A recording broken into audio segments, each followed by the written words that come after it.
নমস্কার বন্ধুরা, চৈতালির পাকশালায় তোমাদেরকে স্বাগত। আজকে আমি খুব সহজভাবে খুব তাড়াতাড়ি ডিম বিরিয়ানি রেসিপি তোমাদের সাথে শেয়ার করছি। তোমরা প্লিজ ভিডিওটা স্কিপ না করে দেখো আমি কেমন করে বানাই। আমি জানি তোমরা সবাই বানাতে পারো, খুব ভালোভাবে বানাতে পারো, তবে আমি কিভাবে বানাচ্ছি সেটা তোমরা দেখো। এখানে আমি জল নিয়ে নিয়েছি এই কড়াইটার মধ্যে। এবার জলটার মধ্যে আমি সামান্য তেল দিয়ে দিচ্ছি, সাদা তেল। তেল দিয়ে দিলে না ভাতগুলো খুব ঝরঝরে হয়। এবার দেখো এখানে আমি এই গোটা গরম মশলাগুলো দিয়ে দিচ্ছি। লবঙ্গ আর দারচিনি দিয়ে দিলাম, তারপরে এলাচ দিয়ে দিচ্ছি কয়েকটা। এলাচগুলো আমি একটু থেতো করে নিয়েছি। এলাচগুলো থেতো করে নিলে না গন্ধটা খুব সুন্দর আসে। এবার একটু নুন দিয়ে দিলাম, আর জলটা ফুটলে এবার আমি এই রাইসগুলো দিয়ে দেবো, দেরাদুন রাইস।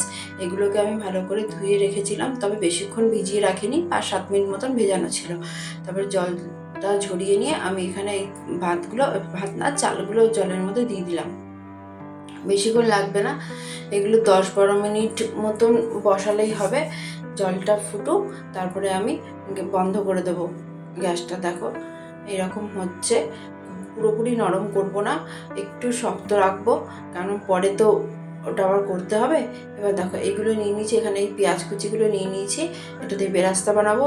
আর রসুন, আদা, লঙ্কা আর আলু নিয়ে নিয়েছি।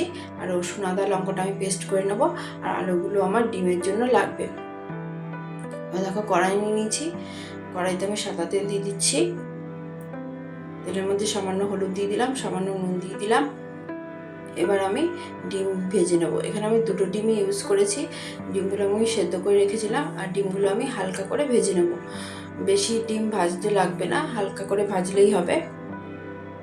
দেখো আমার ডিমগুলো ভাজা হয়ে গেছে।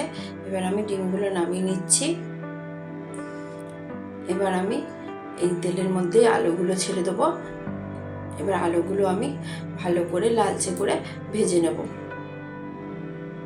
দেখো এখানে সব কটা আলু দিয়ে দিয়েছি, দিয়ে আলুগুলোকে একটু লালচে করে ভেজে নিচ্ছি। এবার আমি দেখো হলুদ দিয়ে দিলাম পরিমাণ মতন নুন দিয়ে দিলাম, দিয়ে খুব ভালো করে ভেজে নেব। এমন করে ভাজবো যেন অর্ধেকটা মতন নরম হয়ে যায় ভাজতে ভাজতে। দেখো আমার ভাজা হয়ে গেছে, আমি নামিয়ে নিচ্ছি। এবার এই তেলের মধ্যে না আমি এই পেঁয়াজ কুচিগুলো দিয়ে দেবো। এই সময় গ্যাসের আঁচটা বাড়িয়ে ক্রমাগত নাড়তে থাকতে হবে। বেরেস্তা বানাতে গেলে এইভাবেই তো বানাতে হয়, বলো। দেখো কি সুন্দর কালার চলে এসছে, পুরো লালচে। এবার আমি এগুলো ভাজা হয়ে গেছে, এবার আমি এগুলো নামিয়ে নিচ্ছি। দেখো সবগুলো নামিয়ে নিয়েছি। এবার আমি পেস্টটা যেটা করেছিলাম, ওই পেস্টটার মধ্যে আমি দই নিয়ে নিচ্ছি, একদম বাড়িতে পাতা টাটকা টক দই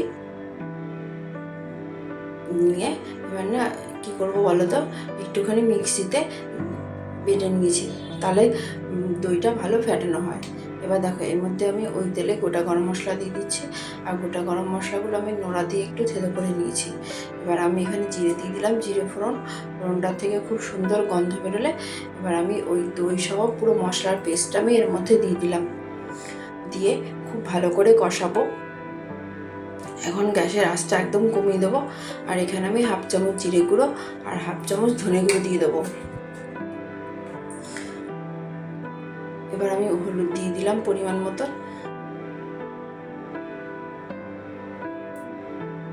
এবার আমি এখানে কাশ্মীরি লঙ্কার গুঁড়ো দিচ্ছি, আমি লাল লঙ্কার গুঁড়ো দেবো না। আর কাশ্মীরি লঙ্কার গুঁড়ো দিলে না কালারটা খুব সুন্দর আসে, ঝাল হয় না। আর এখানে আমি বিরিয়ানি মশলা দিয়ে দিচ্ছি, দিয়ে মশলাটা খুব ভালো করে কষিয়ে নিতে হবে।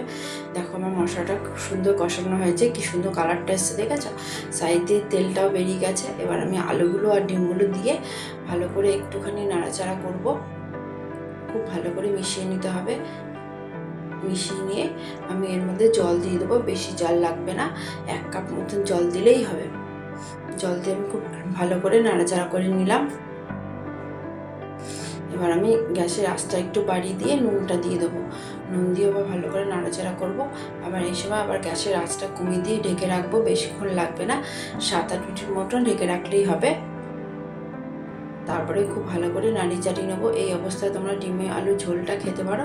এবার আমি আরেকটু ওই মশলা দিয়ে দিলাম, বিরিয়ানি মশলা। এবার চিনি দিয়ে দিচ্ছি। তোমরা কিন্তু এইভাবে ডিমের আলু এই কারিটা খেতে পারো, খেতে কিন্তু খুব সুন্দর লাগে। এবার দেখো এখানে কয়েকটা কাঁচা লঙ্কা দিয়ে দিলাম, দিয়ে খুব ভালো করে নাড়িয়ে চাড়িয়ে নিলাম। এবার আমি এগুলো তুলে নেব। দেখো এগুলো তুলে নিচ্ছি। এবার একটু একটু মশলা রেখেছি। আর এর মধ্যে না আমি দেখো ভাতের জল দিয়ে দিলাম, আর একটু ঘি দিয়ে দিয়েছি। আগে আমি সামান্যই ঘি দিয়েছি। এবার আমি ভাতগুলো দিয়ে দিচ্ছি। পুরো ভাত দেবো না, অল্প একটু ভাত দিলাম। এবার এখানে পেঁয়াজ বেরেস্তা দিয়ে দিলাম।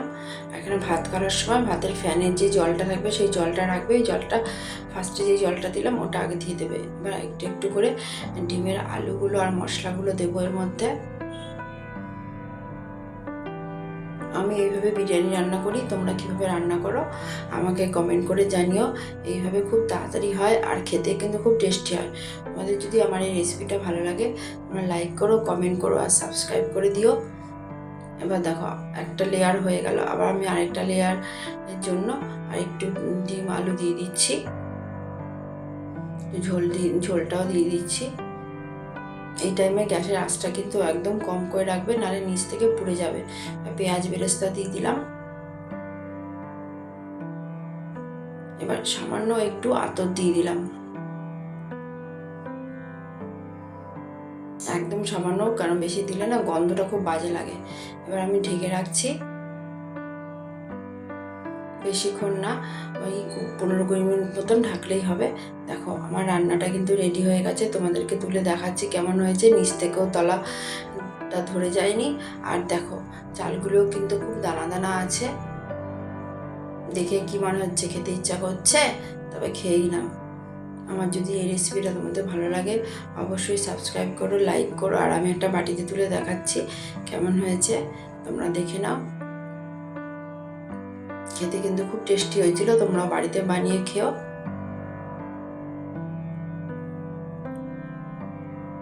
By bye friends, ready. Thanks for watching, by.